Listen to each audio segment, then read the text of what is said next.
মথার ভেতরেই দ্বন্দ্ব। সমর্থন তোলার ঘোষণা দিলেন বিধায়ক, অথচ কিছুই জানেন না সুপ্রিমো প্রদ্যুৎ। তাহলে যুধিষ্ঠির কে?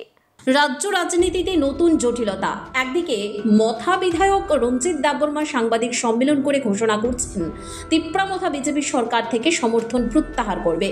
একদিকে মথা বিধায়ক আবারও রঞ্জিত দেববর্মা সাংবাদিক সম্মেলনে এমনটাও বলেছেন, প্রদ্যুৎ কিশোর দেববর্মার সিদ্ধান্ত অনুযায়ী আমরা সরকার থেকে সমর্থন তুলে নিচ্ছি।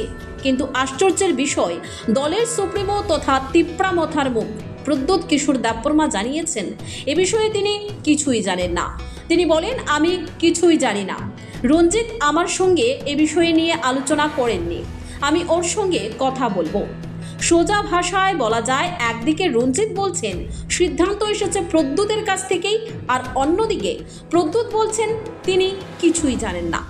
তাহলে সত্যিটা কোথায়? কে বলছেন সত্যি আর কে বলছেন মিথ্যে? দলের ভেতরেই যদি তথ্যের এমন বিভ্রান্তি থাকে, তবে সাধারণ মানুষ কিভাবে বুঝবে আসলে তিপ্রামথা কি চাইছে? রাজনৈতিক বিশ্লেষকদের মতে এটি হয় আভ্যন্তরীণ বিভাজন, নয়তো পরিকল্পিত রাজনৈতিক চাপ তৈরির কৌশল।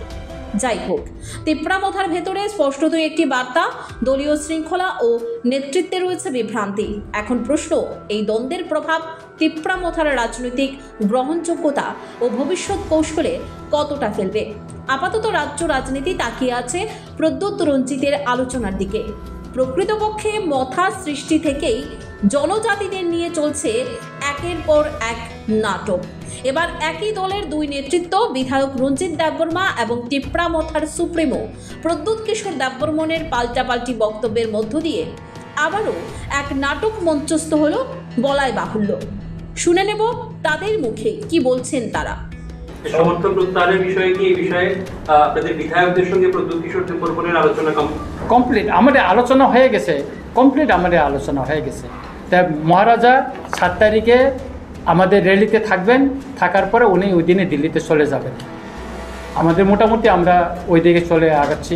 আপনারা দেখছেন আমাদের কিছুদিনে রাজনৈতিক পরিস্থিতিটা কোন দিকে গড়াচ্ছে। আমি তো রেগুলার বলেই যাচ্ছি এই সরকারের সঙ্গে থাকার আর প্রয়োজন নেই আমাদের। না, সমর্থন আছে, ওনার সমর্থন নিয়ে তো আমরা বলছি। আমরা তো সমর্থন নিয়ে তো বলছি, মহারাজ নিজেই তো বলছেন, আমরা কেন সমর্থন করবো? ये आज प्रेस कॉन्फ्रेंस हुआ है, मुझे मालूम नहीं है, लेकिन मुझे भी अभी, मैं तो पूजा के प्रोग्राम में आया हूँ, मुझे मालूम नहीं है कि क्या स्टेटमेंट दिया गया है। लेकिन मैं रंजीत से बात करूँगा और रंजीत से पूछूंगा कि उसने क्या बोला था। आपका भी प्रेस बाइट में देख लूँगा।